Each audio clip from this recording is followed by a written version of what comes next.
क्या नींद आ रही है बिजली और बिजली के बच्चों को।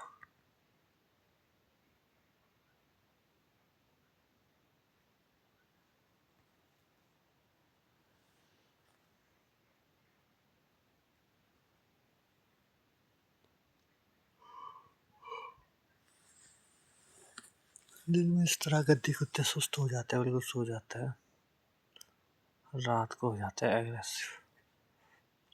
बाकी ऐसा नहीं है कि ये दिन में अगर अननोन आदमी या कोई खतरा होता है, अगर ऊपर से गिद्ध भी उड़ता है तो तब भी ये खड़ी हो जाती है। ये बात होती है गद्दी कुत्तों में। देख सकते हैं आप, इसको नींद लगी है, बच्चे इससे परे कोई सोया है। कोंडू मोंडू देख सकते हैं आप कैसे सोए हुए।